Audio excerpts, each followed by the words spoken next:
Hey guys, you're listening to episode 153 of the Finish Line podcast, where we discuss the intersection of faith, generosity, and personal finance. My name is Keelan, and I'm here with my co-host and brother Cody. Today we're talking to Stan Reiff, partner and nonprofit consultant at CapinCrouse, where he helps faith-based nonprofits strengthen their governance, strategy, and operations. A former missionary, Stan transitioned into accounting during a difficult season, bringing a deep personal understanding of ministry challenges into his consulting work. He previously served as Chief Operating Officer at Crown Financial Ministries and now draws on over 35 years of experience to help organizations thrive with integrity and purpose. Before we get started, we've spent years speaking to and learning from some of the most passionate givers and leaders in the world. We've distilled down some of the most impactful frameworks, strategies, and tools into short weekly emails that leave you with practical ways you can take your generosity journey to the next level. If you aren't on the list already, you can sign up for free at finishlinepledge.com. And with that, let's get started.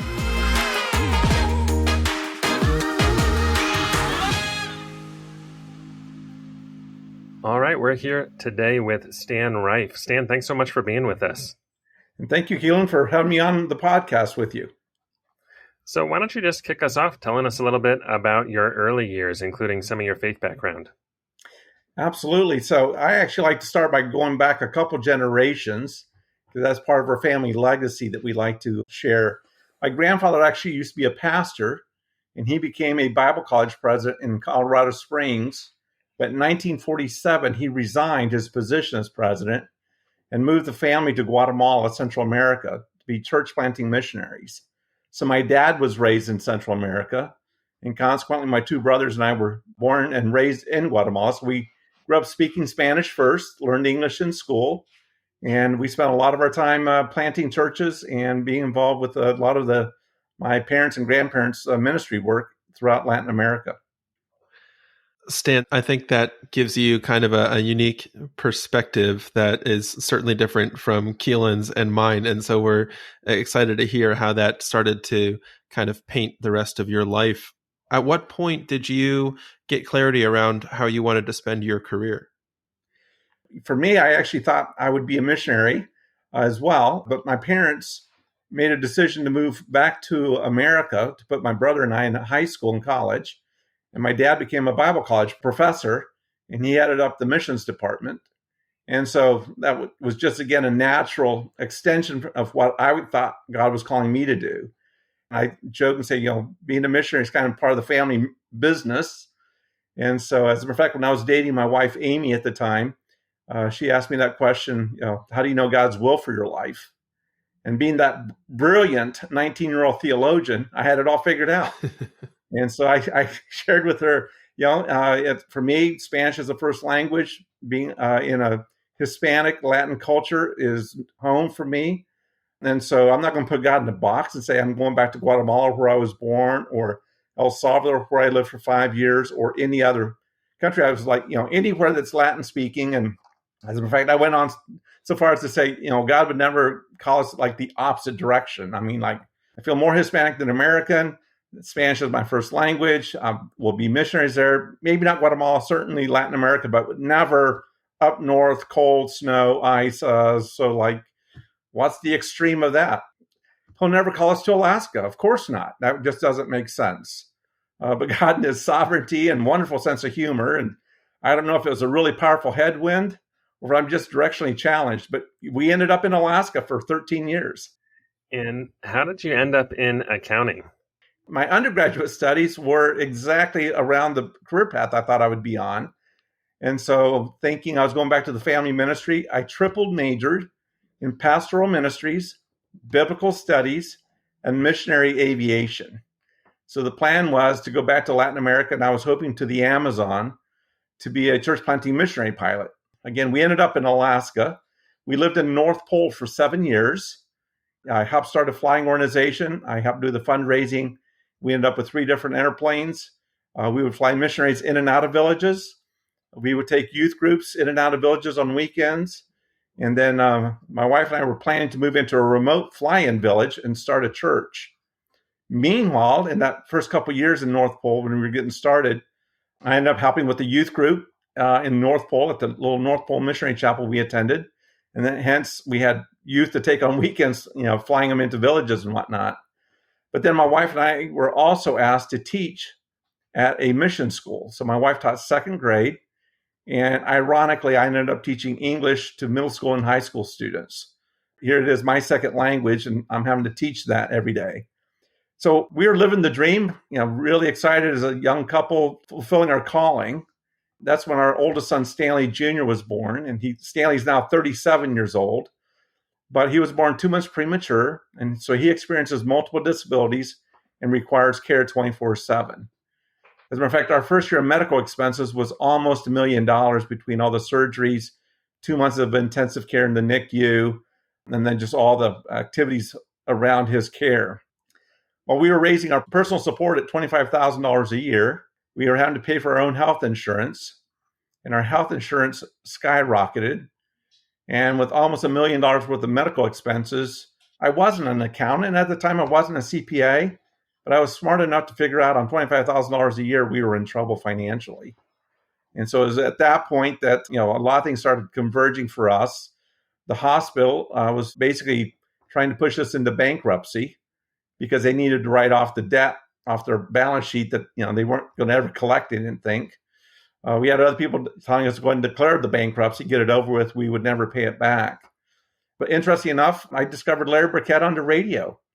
And through him and a lot of prayers, people started sending money from around the world, people we didn't even know, to help us with those medical expenses. And then ultimately, we ended up getting a grant from the hospital for catastrophic illnesses that ended up paying off the balance. As a matter of fact, we actually keep that letter from the hospital in our family safe. We call it a family heirloom because we got this letter saying our debt had been paid in full by a third party, a debt we would never be able to pay back. And it's just a reminder for me of Christ dying on the cross for our sins, debt that we could never pay back. So it's in that turmoil of those 2 or 3 years when I realized I had to do something different. We were no longer able to travel and raise our personal support by going church to church.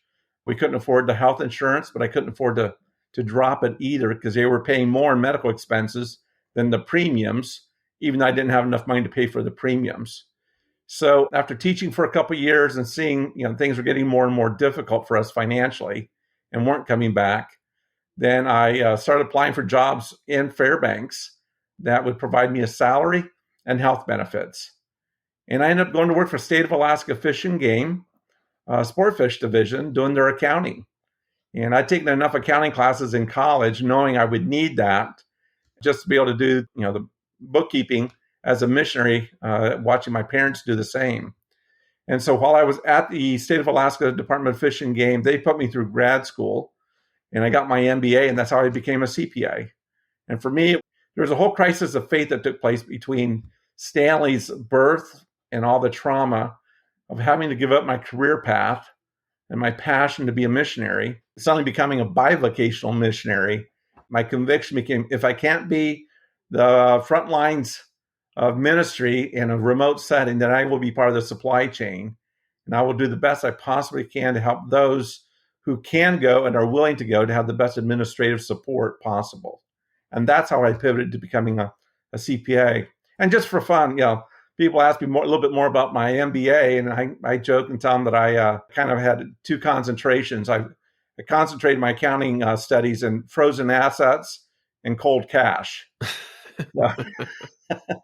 Stan, it's really interesting to hear the progression of your life. I think more frequently we hear stories of people who have an idea for what they want to do professionally, and then God actually calls them into something totally different that is more often in a ministry context. But he had been kind of weaving this in your life through your upbringing, through your family legacy that you described. And it must have seemed pretty clear that there was a path for you that you were starting on, and it was bearing good fruit. And through these circumstances over the course of a couple of years, you wind up as an accountant. And I'm curious to hear from you, how did you start to kind of work through both the differences between being on the front lines, like you said, and then being in the marketplace, but also the opportunity that presented to you to continue partnering with the Lord as you carried out the work of your hands? So the reality is, like I said, especially the first year of Stanley's birth and just the trauma associated with having a preemie in the home. And let me just expand a little bit more. We lived in North Pole, Alaska for 7 years before we moved to Kodiak Island.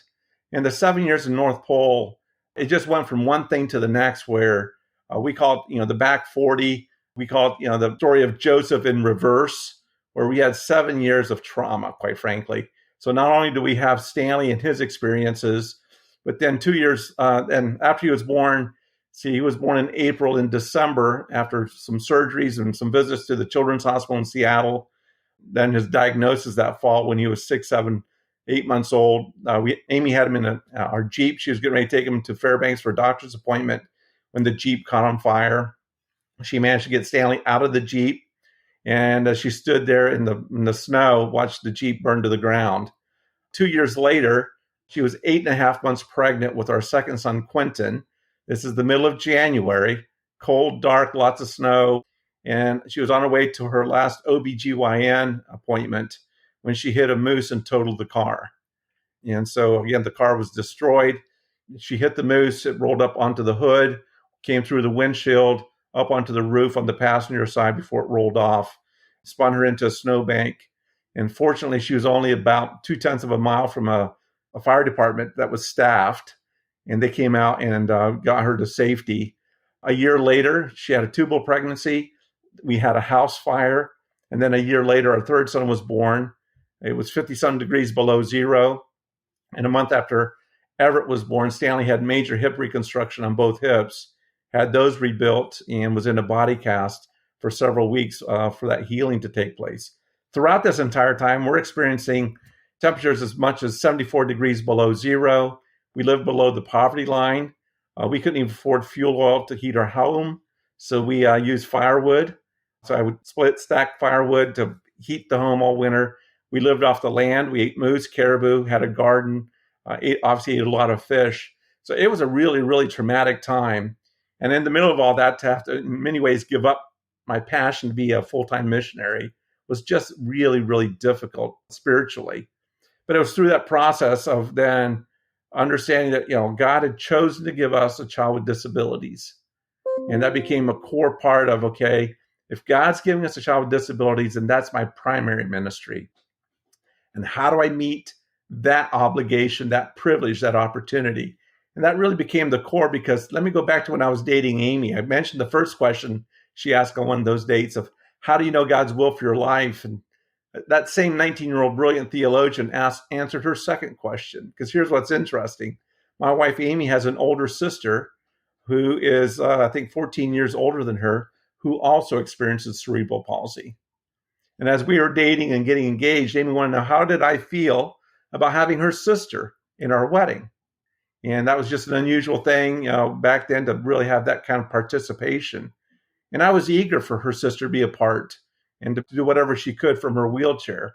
And so we invited her to be a part of the wedding party. But it was in that same discussion, Amy said, well, that's great that you're allowing Kathy to be in the wedding party, but how would you feel if God were to give us a child with disabilities? And I was bold. I was passionate. I said, you know what? God will never give us a child with disabilities, because we're going to be remote missionaries in a remote setting where that can't happen. So God will not allow that to happen.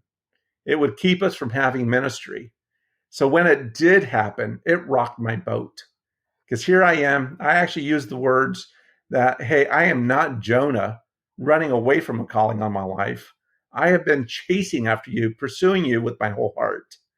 And now you've taken away my passion to pursue you. When I was teaching in high school and in between classes, I'd race up to the NICU for a few minutes to check on Stanley.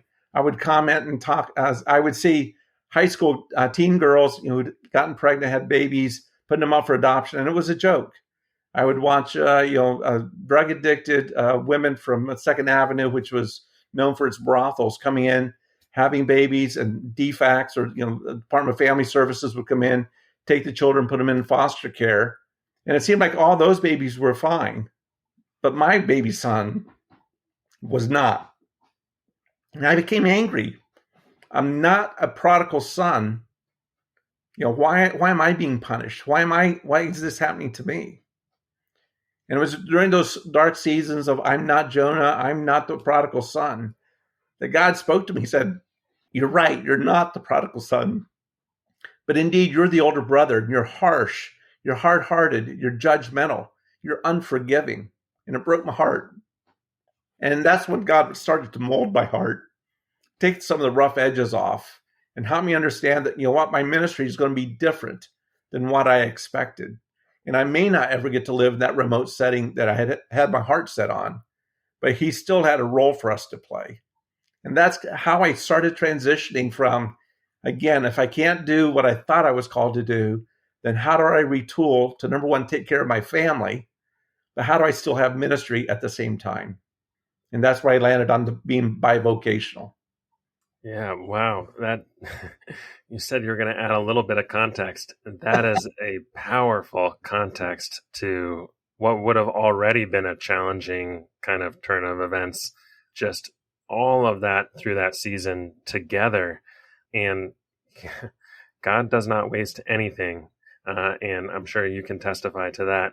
I'm very curious to see, now you're through some of this deeply challenging and traumatic season. You're working in accounting now. Where did the next season go? Where did God begin to put together some of the pieces for what some of the next chapters were going to look like? So again, it seems like God always works in seasons, and there's always a catalytic moment. So the first one we talked about was moving to the United States and then moving to Alaska. Then after 7 years, and we were, still struggling financially, trying to sort things out. We discovered Larry Burkett on the radio. I was reading all of his books. And then we had the incredible opportunity to get the training to become budget coaches and seminar instructors. And they had Crown Financial Ministries, or at the time, Christian Financial Concepts, had flown an instructor to Fairbanks to provide this training. And my wife and I signed up to go to the next level. And we invited the seminar instructor, David, to lunch. And over lunch, we just shared with him, what I've just shared on this podcast. And then I said, the reality is I'm just desperate to get back in full-time vocational ministry somewhere, somehow. Yes, I've been working on Fish and Game for several years. They put me through grad school. I'm still doing all this other bivocational ministry. I'm just passionate about being vocational full-time, but I have to have a salary and I have to, have health insurance for the family. And it was fascinating that, again, as we shared all these stories, and I was frustrated because we hadn't saved any money. We were barely out of debt, but it was week to week to make it work. And he first thing he did was he stopped and assured us. He said, "You've not been able to save for a rainy day because you guys have been living in a monsoon for years." At this point, 27-year-olds, 28-year-olds, we've experienced more hardship financially and psychologically in life than many families, couples will experience in a lifetime.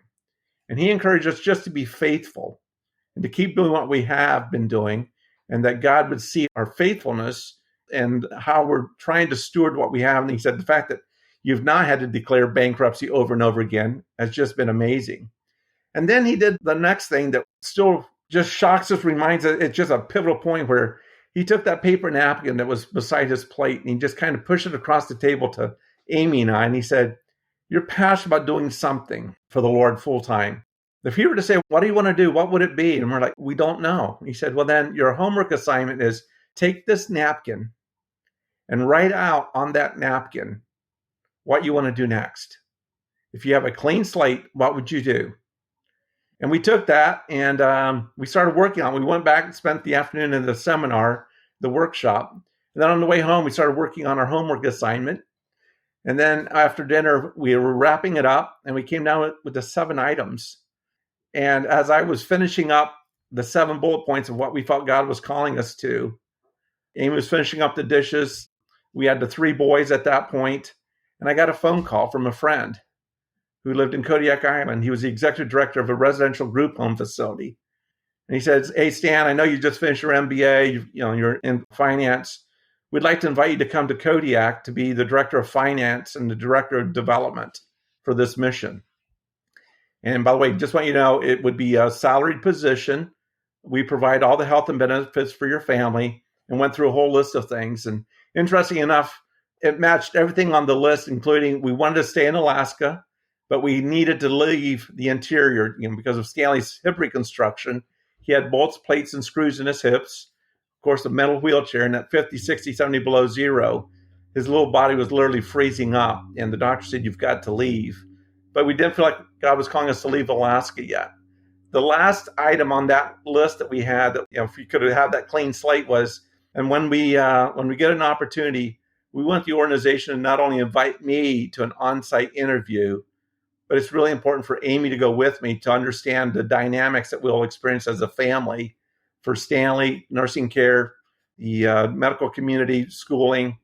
And the last thing he said, Dick Thomas said when he was offering me to come down to interview was, "Oh, and by the way, because Kodiak Island is so remote, not only do we want to fly you down for the interview, but we want Amy to come with you so she sees the community."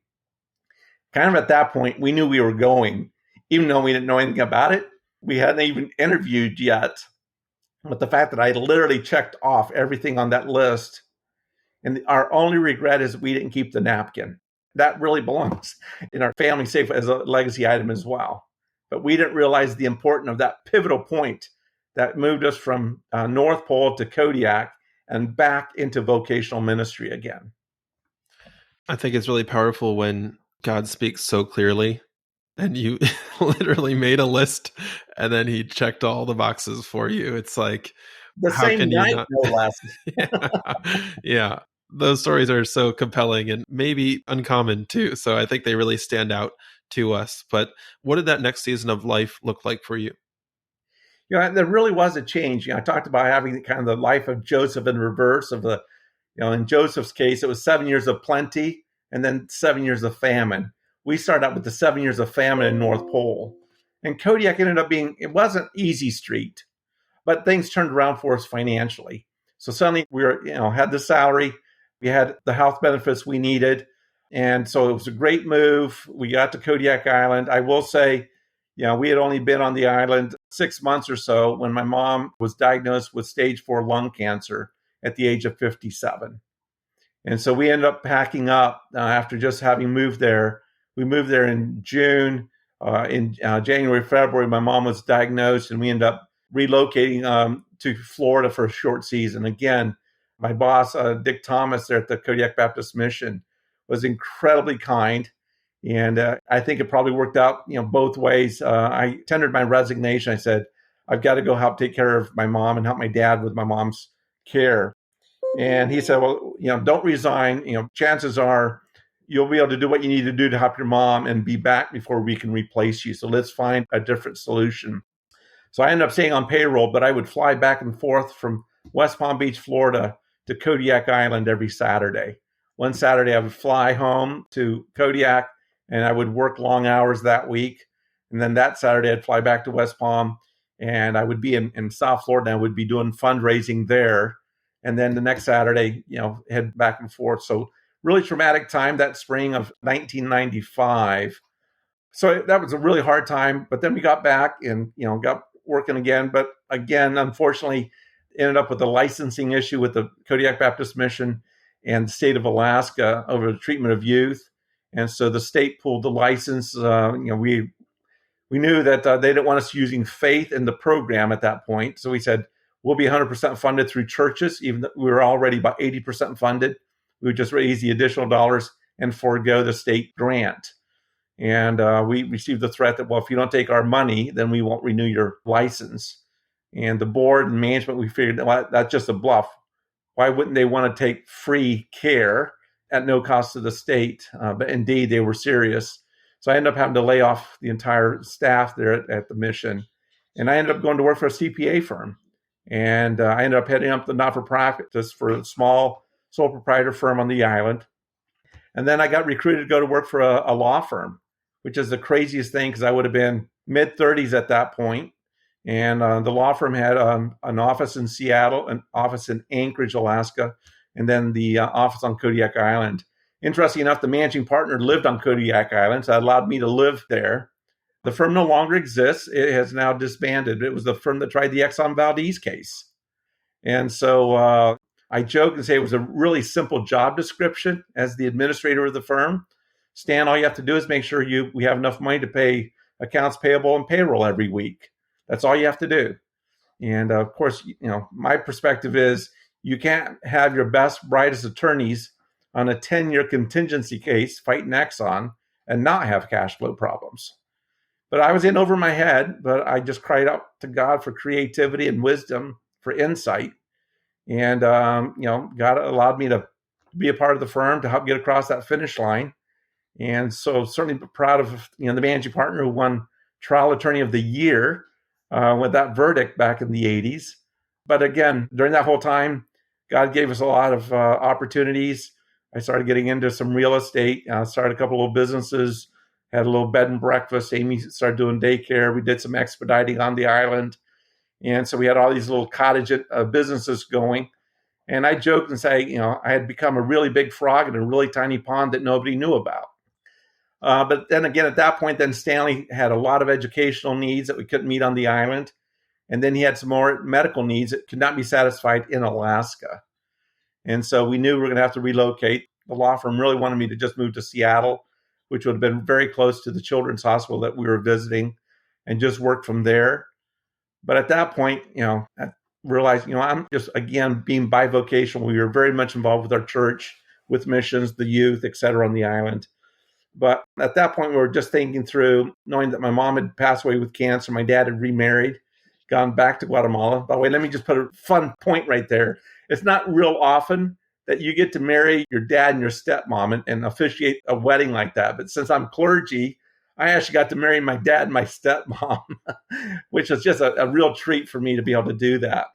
And my wife's from Columbus, Georgia, south of Atlanta. And knowing that the Southeast would be a good place for us to relocate with Stanley.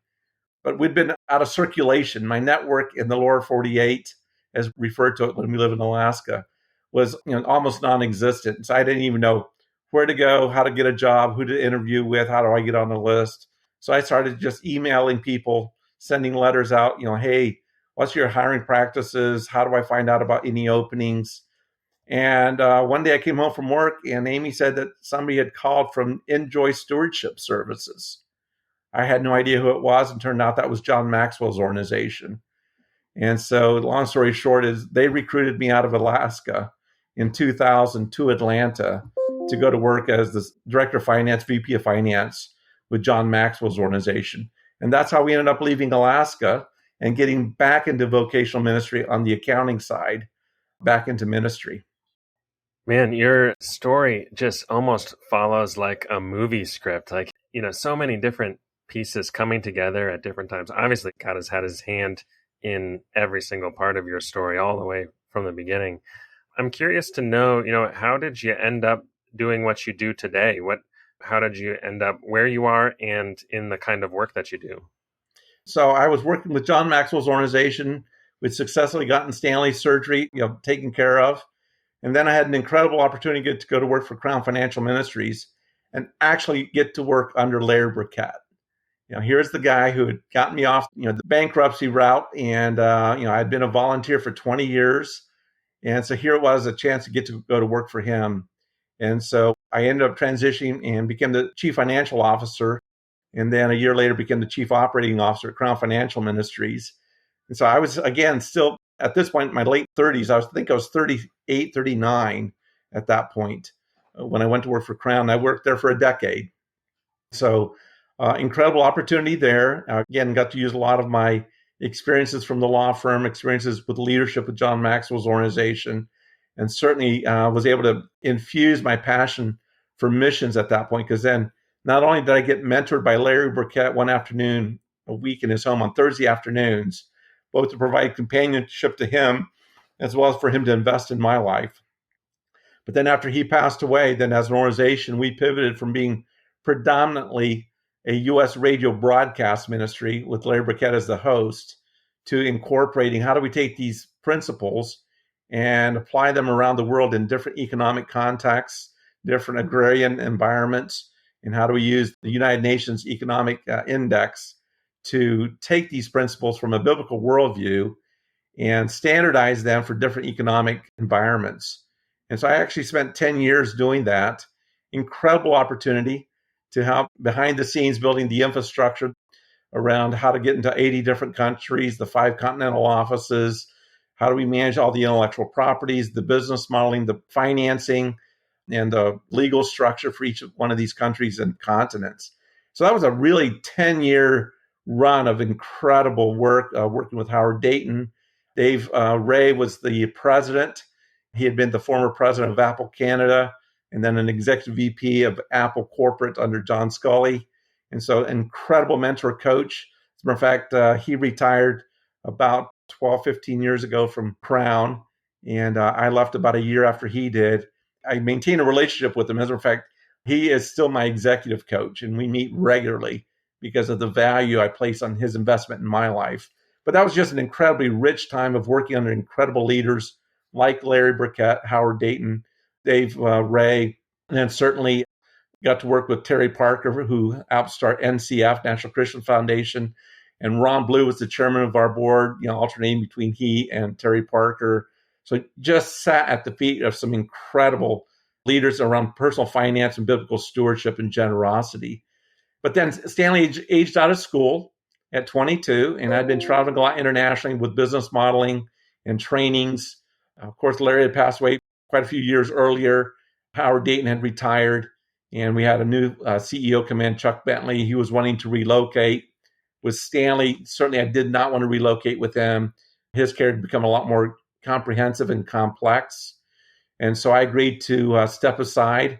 So I sold the campuses up in Gainesville, Georgia, downsized the organization. I joked and say I put Crown Financial Ministries in a U-Haul truck. They left the state and I stayed behind. And from that, then I kind of just gave myself a sabbatical. I said, I'm not really ready to go to work for anybody, but I want to reinvest in relationships that I've just been too busy traveling or working to sit down and just enjoy a casual conversation. So out of that, I established some rhythms and protocols for executive sabbaticals that I still use for myself, as well as I train executives on how to effectively utilize that time. But then I got myself into, as part of that, I wanted to serve other ministries and remain intellectually alert and engaged. I wanted to re-engage relationally with people, even though I wasn't quite ready to take on responsibility. So I started reaching out and volunteering to serve organizations for a season.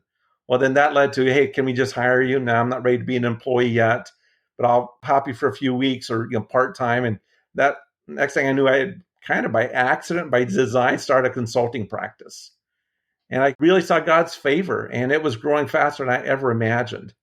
And just so many ministries to be able to serve.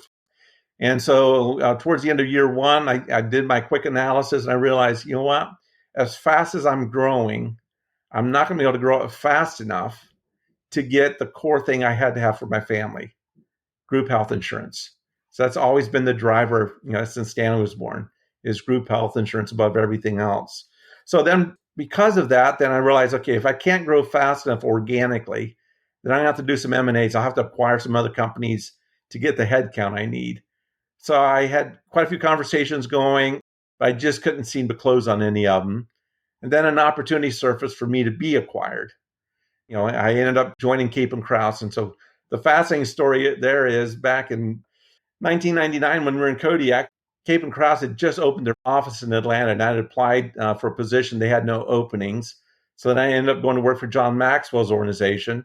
And I immediately brought CapinCrouse CPA firm in to be the external auditor because of their brand and reputation in the faith-based not-for-profit space. So I used them when I was with Maxwell. And then when I pivoted, went to work at Crown Financial Ministries, I used CapinCrouse for about a decade there. So I had great relationships with the audit partners. I used to joke and say I was the best salesperson they had because in my position of influence as a CFO of these ministries, people were always asking me who to use, who do I recommend? And it was always hands down CapinCrouse.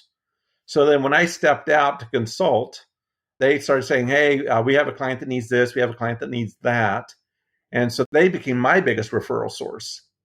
Well, in turn, I would always send the audits back to them. And it was a great relationship until the managing partner up north heard about our deal and said, that doesn't make sense to be trading work back and forth. We should have our own consulting division. And, long story short is I joined CapinCrouse. And what I love is I get to continue to marry my passion for missions, for ministry, along with the accounting experiences that God's given me. And I get to live the dream in an ongoing fashion. Stan, I think it's so interesting how you framed your primary ministry to be to care for your family, and all of these things that you're describing, moving literally across the country multiple times in different positions, different people that you got to work alongside and be mentored by, was all in this context of understanding your call in life and knowing what your priorities were and what God had brought you into.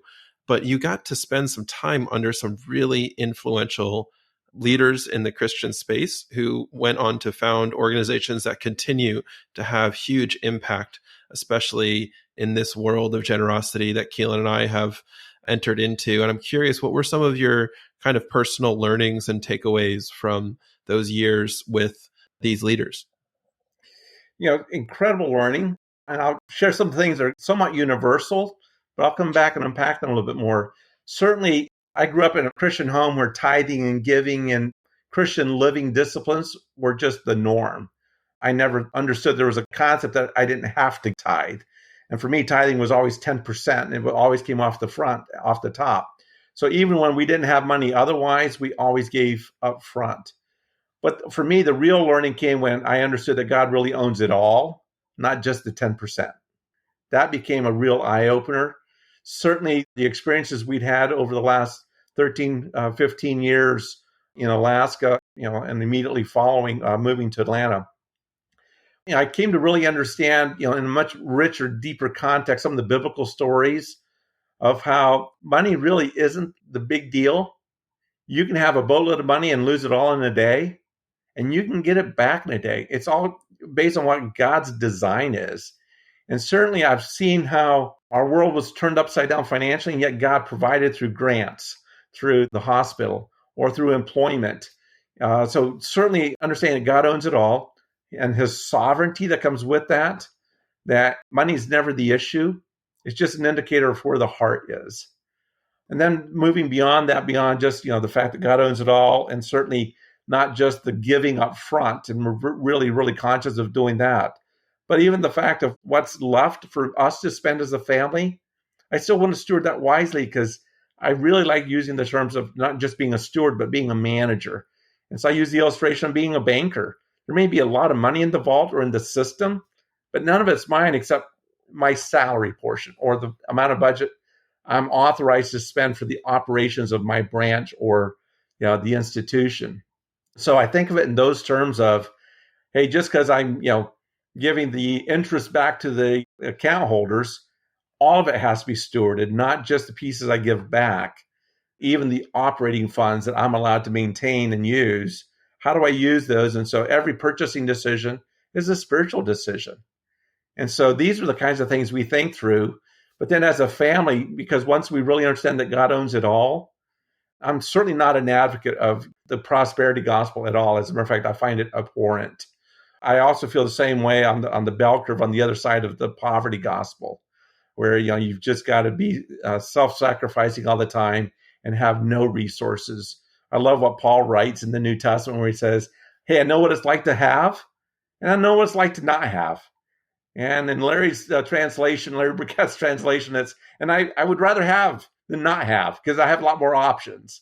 And so I adopt that methodology as well. And so as a family, the more that God entrusts to us, by the way, back years ago when we were still in Alaska, and actually, we solidified it with actual documentation, if you will, when I went to work at Crown, that we set our end goal. We already set our lifestyle cap, even though we weren't making as much as we said we would allow ourselves to have as a family budget. But that made it much easier that when we crossed that line, we stayed there. And so we've capped our lifestyle. And it allows us to be far more generous than we'd ever imagined. It allows us to then continue this family legacy of generosity, of missions involvement with our adult kids and our grandkids. Those are some of the most valuable lessons that we've learned from our experiences from all these incredible leaders of faith within the biblical personal finance arena. Again, with our family generosity or our family legacy of taking these principles. So it's not just ours, but instilling those in our adult kids and our grandkids. And we hope for 7 generations. And that's what we're working on today. Yeah, as the Finish Line podcast, I feel obligated to dig in at least for a moment on what you were just talking about there, really describing a financial finish line at its core. And I'd love to hear just a little bit more of how you and your wife together went through the process of figuring out where that line should be at that in that season of life, and even how it has looked since then as you've continued to walk together. I would say that it has been a journey. It wasn't like the light bulb certainly came on. And I would say we're constantly refining it and creating different buckets and categories. But certainly it started out with most of our, especially our years in Alaska of living at or below the poverty line. At that point, it was survival.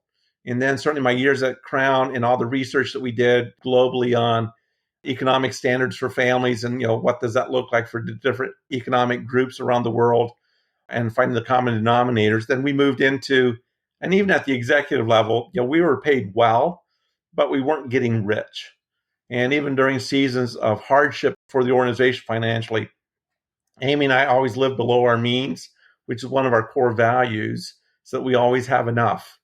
And then as part of that, it allowed us to do our own salary reductions that allowed more people to keep their jobs at some of the ministries we served at when there was going through some financial hardships, either around the Great Recession in the late 2006, 7, 8, 9, and other leadership transitions where organizations were struggling to get through some of those transitions.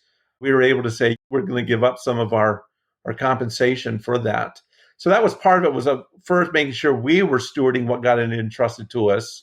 But then as we started doing more research within the space that we're talking about, found out that had been a lot of research done, I would say even from a secular perspective, but certainly from a wealth management perspective, that a lot of the families ahead of us on the journey had determined that if I put a number out there, would say, $250,000 is more than enough for most families to live on a year. And $250,000 is a lot of money, for a lot of people. But that does allow a lot of families to do a lot of things, including being generous, taking care of college activities for kids. And so we said, wow, if research says that, then we certainly want to stay below that. So that kind of became the absolute ceiling that we're going to stay below. And so we're very comfortable staying well below that level. And then what that does is from a personal family, now that we're basically empty nesters, my wife and I and Stanley, we live way below that. But then we allow ourselves to have that money to give away. And so it allows us to be able to be very generous. And part of that is we've established what we call a family council. And every fall we have a family generosity banquet. And together as a family, we pool resources. And then we have a formal process we go through to grant dollars away to ministries that the family's been engaged with. And it's primarily for us to model to our kids what generosity looks like and to let them give the money versus us so they can have relationships with those ministries that they're passionate about and get started early in that process of, hey, here's what it looks like to cap your lifestyle, and here's what can happen with the surplus. Yeah, I'd imagine if you wanted a legacy like this to last for 7 generations, the values transfer would be an ongoing process. You'd want to get your kids and their kids involved in giving kind of as soon as possible. Can you dive into a little bit of that process of how you actually equip your kids to not only be giving, but to be learning how to become better givers themselves? Oh, absolutely. Would love to. You hit my passion spot now. I'm trying to finish writing a book this month on that topic. Right now, the working title is The Great Family Legacy Experiment. And so really quick, let me go back to some of the earlier context to flesh out this generosity piece.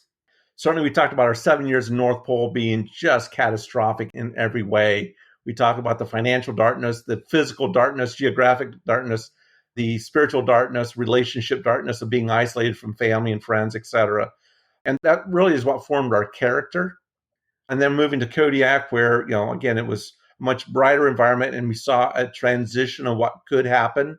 And then moving to Atlanta and being here in Atlanta for almost right at 20 years now, we've seen some remarkable changes as that took place. But in particular, when we moved to Atlanta, we saw several things play out in our family that concerned us.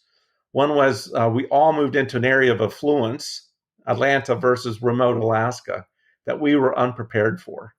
And so for me, it translated to, simple things I actually wrote in the book where, I was used to, if there's storms, I pull out my chainsaw, we all go help each other cut up the trees, and we got firewood for the next year. Well, man, we started having storms in Atlanta. I got my chainsaw, my pickup ready to go. And, of course, everybody I was helping at work, they were excited to get, their yard cleaned up, the driveway cleaned up. And I'm like, well, how much of this wood do you want? They're like, what do we need the wood for? And realized, they had fireplaces that were ornamental, not for use. I'll remember embarrassing myself, not a whole lot like it was when I came to America as a high schooler and not understanding American culture.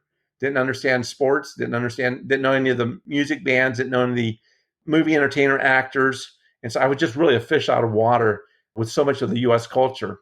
I had, that kind of that PTSD when we moved to Atlanta, because I remember being at the office and a deer had gotten hit right there in front of the office on the road or in the parking lot. Well, I was prepared to go out and, skin it and butcher it up and give it away to somebody in need. And people looked at me like, where'd this wild man come from? So I, really quickly kind of realized, hey, if I'm not careful, I'll be on the outside looking in again. And I give some of those fun anecdotal examples. But with our kids, suddenly they were wanting to go to friends' homes that we had no idea who the parents were, what the family values were. And we said no. We didn't want them going places we had no idea what was going to happen, had no relationships. We'd gone from a very intimate relationship island where everybody knew everybody to now being in Atlanta where nobody knew anybody, and going to church here in Atlanta that had more cars in the parking lot on Sunday morning than we had on the island. They had more people attending Sunday morning service than lived on the island. It just is phenomenal to think about today. And so with that, we realized we have a huge culture shift taking place, and several key things we wanted to be very, very careful about. One was we didn't want the hardship that we'd experienced as a young couple that had shaped our character and molded our faith to get lost in the translation that Amy and I both could experience in a community of affluence in Atlanta. Nor did we want our kids to miss out on those hardships because we weren't living that way anymore. So over several weeks and months, my wife and I said, instead of saying no to the kids all the time for everything, why don't we come up with some timeless principles that if we can instill these principles in the boys, they can make decisions for themselves the rest of their lives without us having to make a tactical yes-no decision around a question they have. So over several weeks, my wife and I, for us, we ended up with 5 family core values. The first one is personal, relevant faith. Second one is faithful relationships. The third one is authentic leadership. The fourth one is financial margin.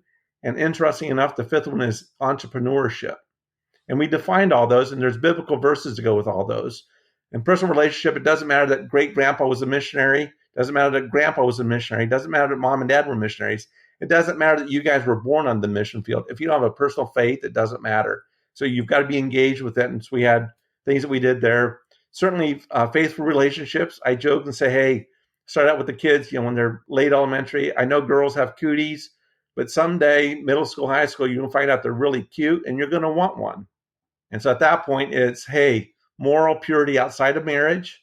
But then in marriage, it's called emotional faithfulness and being engaged emotionally, intellectually, not just the physical. And then as adults, staying engaged in the family. It's easy, empty nest to, hey, I've kind of done my thing. We're going off and do our own thing, but staying involved with the family the rest of your life. So we taught all those principles holistically, but then in each season of the kids' lives, we've modeled and coached to those. Obviously, authentic leadership is being transparent. At the elementary, middle school age, we used, hey, peer pressure is not wrong. It's good. Be the thermostat and set the culture in the classroom. Don't be the thermostat that reflects the culture. So those are how we applied those in a variety of settings. Financial margin. So obviously the authentic leadership a lot of that came from the John Maxwell time. Financial margin came from my Crown time. We used the statement of live on less than you make so you always have enough. But then entrepreneurship is somewhat unique to our family, with my grandfather being very entrepreneurial. My dad was very entrepreneurial. He ended up becoming bivocational in Guatemala as well because my dad was trying to get the leadership in Guatemala and El Salvador, Latin America, to become more self-sustaining instead of depending on the US dollar. And they said, well, you do, why can't we? And so he said, you know what? I'll show you how to do it as well. And so my dad walked away from a US support and got involved with business in Guatemala and worked with local business leaders as well to say, we should be taking care of this ourselves in Guatemala, not expecting, foreign dollars to come do it for us. So I got to model all that and see all that. In Alaska then, we had all kinds of financial hardship. And, I ended up, again, growing up in Guatemala, I learned to turn wrenches thanks to my dad. So I would, buy old cars, fix them up and turn around and sell them. I think one year I bought and sold 22 cars just to put food on the table, figuring out how to live off the land, being resourceful.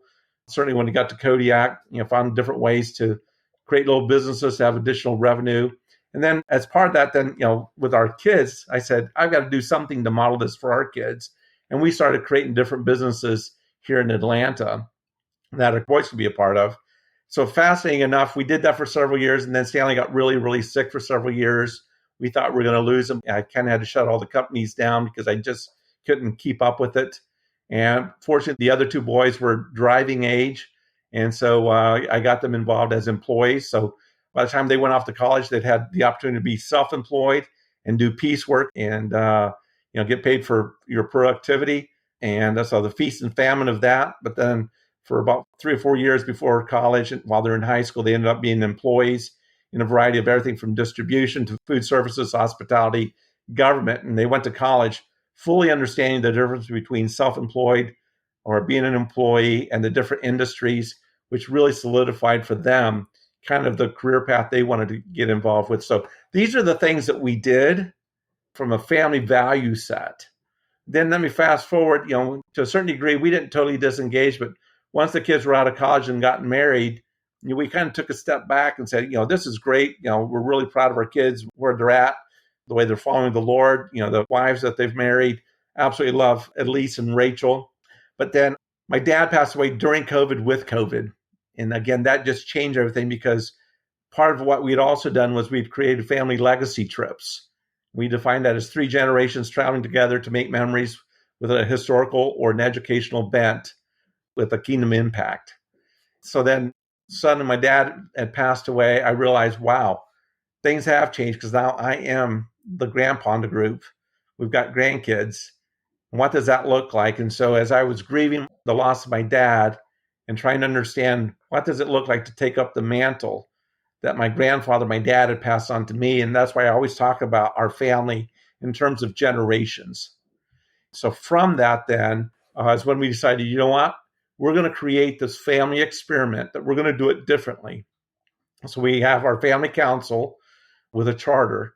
And we figure over the next 20 years, we're going to be very intentional to make sure that all of our core family values, the things that we hold very, very dear, get transferred to not just our kids who've already had 20 years experience, but so our grandkids have that same experience so that between those 2 generations, they will have the task to carry that mantle on to the next 5. Or if we go back 3 generations, they only have 2 to go.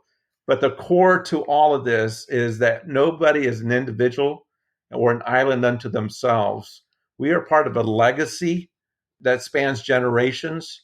And so the visual is of kind of being in that medieval castle where that really long banquet table is set up.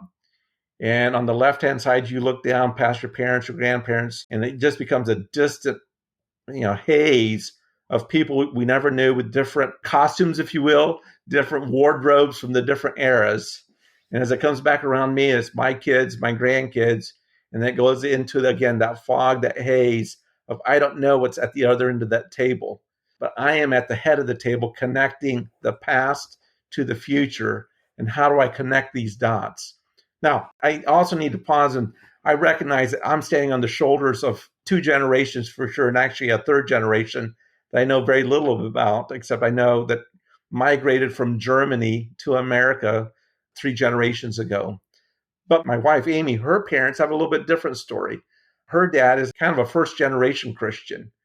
And he, because of a really, really dysfunctional upbringing, if you will, had a really rough start in life. And when their second daughter was born with disabilities, a friend in the Navy came alongside them as a follower of Christ and got them into church, and they became followers of Jesus also. And that just set a whole new trajectory for Amy's family as a second generation follower of Jesus. And so we're writing all this into the book as well, that it's one thing to have a legacy that's generations long of faith, but it's also exciting to be in that first generation or the second generation, because again, it comes back to our first guiding principle that faith has to be personal. It has to be yours. It can't be some other family members that's preceded you.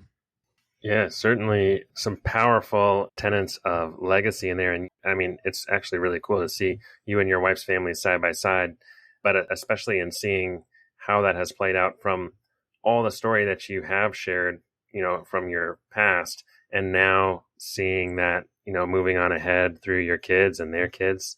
And, a lot of people thinking through how to do the same in their own lives, especially when it comes to faith and generosity. I wanted to pivot for a moment to just dig in a little bit into some of the work that you actually do get to do now. And you've seen a lot over a lot of different kind of roles and positions. And I'd love to hear, some of the trends that you have seen in both the giving world and the nonprofit world, as you've had this ministry of ministering to ministries. And how have you seen kind of the giving and nonprofits worlds change over the years, and what's kind of the landscape look like now? Yeah, great question. I would say my observation, I'll start with the giving side because that starts at the top of the income statement, right? So we'll start with the donors and the contributions. I will have to say that in many ways, the not-for-profit community and certainly even the faith-based community within the not-for-profit sector mirrors a lot of what's going on in all other sectors of business, where there are just significant changes taking place, whether it's AI or innovation or culture shifts. All these are impacting the not-for-profit space, whether it's a church, a K-12, higher ed, international missions, or even local social, whether it's a pregnancy center, a homeless shelter, kids camping, youth ministries, et cetera, are all experiencing rapid and volatile changes. And so from a donor perspective, I would certainly encourage folks, if you're a donor giving to a ministry, some of the things I would certainly consider is making sure that the mission, the organization is still mission aligned. And by the way, and if they need to modify their mission because of changes, I understand. But organizations that maintain a particular mission but have drifted to do other things, there's a carelessness there, lack of discipline and attention to detail that says, wait, God's actually calling us to do something different. Then let's realign our organizational documents to go with that. So there's a discipline that goes with that to make sure you're aligned with that. There's a lot of transition. We're aware of the boomer retirement era and the shortage of leaders, and that's across the board. Certainly the accounting profession, there's not enough high schoolers graduating to go to college, let alone go into accounting majors, so that we can look out 10 years and see how bad it will be. And we're making adjustments now. And again, AI is helping along with outsourcing and all these other methodologies, knowing what's coming and preparing for that. Ministries need to take the same approach. Wise as serpents and harmless as doves. And too many times we refuse to apply sound business applications to our ministries. And so I highly encourage that. And so I would say, look at the leadership, both at the governance level and at the management level. We want to look for stability. We want to look for innovation, and we want to look for passion. And if we're not seeing that, then it's probably an organization, again, on a bell curve, is probably peaked in their maturation, and they're now in the decline phase of that organizational life, which is actually okay. There's nothing wrong with that. New wine, new wineskins, old wine, old wineskins. Too many times we try to refresh an old wineskin, pour new wine into it, thinking it will help. We just accelerate the demise of that organization by trying to change it too much, especially certain not-for-profits that really are personality-led and should remain that way and not become institutionalized. Then with that, what do I mean by looking at innovation? Again, I'm really big on operational effectiveness and efficiencies and safeguarding against fraud and misappropriation of funds. Those are the things I focus on, along with governance and stewardship and strategic planning. But within I see a lot of ministries, because of a lack of understanding or willingness or discipline, fail to get involved with automating their back office. And so now we'll pay people to sit and do manual labor. That's data entry that could be automated. And we've actually been able to save some organizations 80 to 100 hours, 200 hours a month in labor costs by just automating. And when I say that, people immediately think, oh, they got laid off. No. We're able to redeploy those people to do direct ministry instead of back office, indirect activities that a computer can do better, faster, cheaper, consistently every day. And then a computer can't win people to Christ. They can't serve the needy. Now we can put people back to doing what God's called people to do. And let's, again, lower our administrative costs and invest more in kingdom impact, because time is short. The fields are white to the harvest. So those are the things I look at in ministries and get passionate about, helping them become more efficient, more effective for a much greater impact. Yeah, I think a lot of those are very helpful frameworks and, easy to kind of miss or not fully kind of wrap your head around as a giver. It's actually really helpful to have spent any kind of time on the ministry side to see some of these things and the thought and intentionality that has to go on in the background to really create a healthy, sustainable organization that's going to last a long time. And so it's helpful on the giving side, to have a little bit of perspective on that. And that's what a lot of the things you're talking about. On kind of a similar vein, I'd love to hear where you think the most growth is still yet to come, as far as in the nonprofit world or in the missions world, or, on the ministry side. Where are some of the biggest gaps that need to be filled going forward? Yeah, this will be my personal passion on this one. And I've got plenty of research on it as well, but I don't know that everybody would agree with this. So let me just put that caveat out there as well. I think too many ministries in particular are missing a diversified revenue stream concept. So, for example, here in the U.S., we are unique in the world with our giving traditions and our tax code that really rewards and incentivizes charitable contributions. In other parts of the world, there is no incentive. As a matter of fact, there might be penalties. And so part of my work for several years has been helping other organizations in other countries raise funds to do the ministry in a non-charitable environment. And so as we see, certainly, a lot of changes in our own tax code. We see a lot of changes on Capitol Hill with, just different bills that are being passed around generosity, et cetera. We're seeing huge shifts in our culture around giving and faith. And then add to it that's, we can't escape the macroeconomics taking place around the world, and certainly in the U.S., where, between the inflation changes and, the corporations getting bigger, small family businesses, mom and pop business are struggling a lot more. So there's just a greater income gap taking place. So to be so dependent on charitable contributions is going to be a much bigger challenge in the years to come. And I am passionate about getting ahead of that because I've seen it done so well. And organizations that are thinking that way, that I get to come alongside and strategize with and create incubators, if you will. Hey, let's try this. And if it works, great. If not, let's shut it down and go to the next idea. But let's fail quickly. But we have to keep finding opportunities to find alternative ways to create revenue streams. And I'll give a non-religious one, really not an example of the shifts. The whole GoFundMe movement on social media is an example of how people are still being generous and they're not motivated by a tax gift. And you can raise a boatload of money through that methodology to do something that people are passionate about because they're called to it. There's this call to action. Well, too many times we're so restrictive in doing the way we want to do, we miss the shift in culture where the next generation is going that direction to do a certain thing versus the more institutional, historical ways of doing it. That's just one example of how we need to think about doing things differently And again, for us, the faith-based not-for-profit vertical is really, really big, and we sub-niche it into about 10, 15 categories as well, beyond just being a faith-based not-for-profit, because clearly churches are different than denominations, which are different than Bible colleges versus universities and K-12, international mission groups versus youth activities, and there's so many ways to go. And I have been really, really blessed to work with a lot of charitable, faith-based not-for-profits whose charitable income is less than 25%. And they have found ways to make their budget work with non-charitable giving at 75% of their budget. That's still very missional.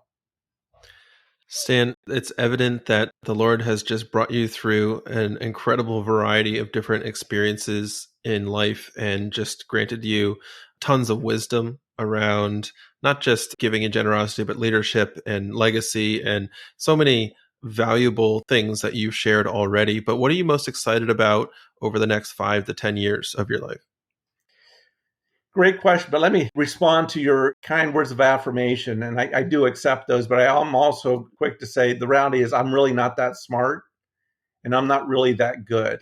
The reality is I tell people all the time I have a multi-personality disorder with a Peter Pan syndrome. Let me unpack that for you. I don't know what I want to be when I grow up. I just want to stay a boy the rest of my life. So I really don't take myself that seriously because I look back at my life, I'm like, there's no way I could have created any of these pathways to do all the zigzagging that I did in my career. And yet today I can see how God has woven all that together in a way that I'm just not that smart to do. And so I don't take myself seriously, but you're right. I am absolutely passionate about the kingdom and about God. And I would say for me in this season of my life, I'm becoming more and more passionate about the next generation, about building legacy, not just for my family, but maybe being an instrument that God could use to share my experiences, my insights with other families around, hey, you too can build a legacy with your family, regardless of your profession, whether you're in business or you're in ministry, doesn't matter. There is no sacred secular divide for me. It's all sacred. And so what's God called you to do? And most importantly, how do you take that and apply it to your family for generations to come?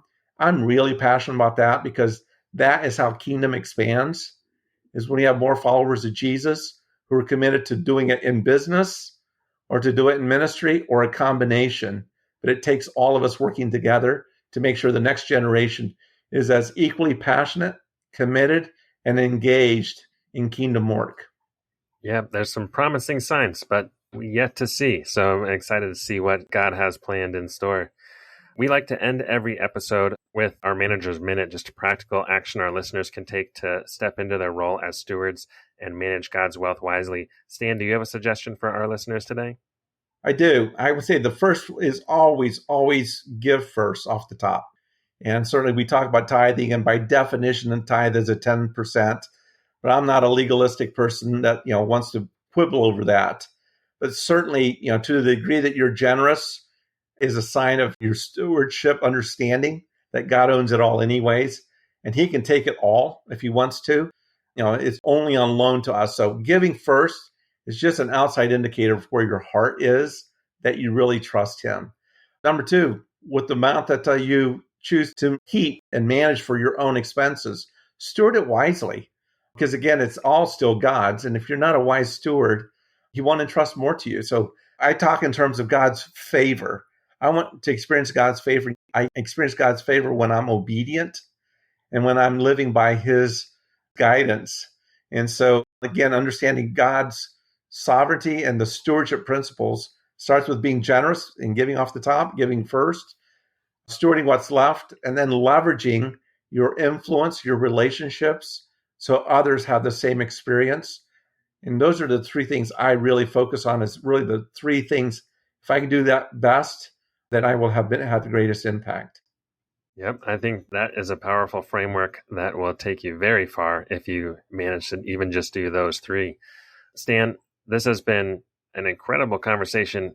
I'm still amazed with how much God has brought you through and, still standing here to tell the story. But thank you so much for sharing your story with us, your experience, your wisdom. This has just been a real blessing. And thank you for the opportunity to be a part of this podcast with you today. Hey, thanks so much for listening to the show, guys. If you want to find any references or links from today's show, you can always find them in our show notes at finishlinepledge.com/episode 145. Before we finish up, I have a quick question for you. Have you ever stopped to answer the question, how much is enough? A financial finish line is designed to help you do just that. Our 90-day Finish Line Pledge breaks down the process into 3 easy steps. Step 1, define how much is enough for you and your family to spend in a single month and use that as your monthly spending budget for 90 days. Step 2, as God provides money to manage, set aside any margin outside of your finish line into a separate bank account. And Step 3, after 90 days, explore the million ways you can use the margin you've set aside to create joy, purpose, and impact in God's kingdom. Want to learn more?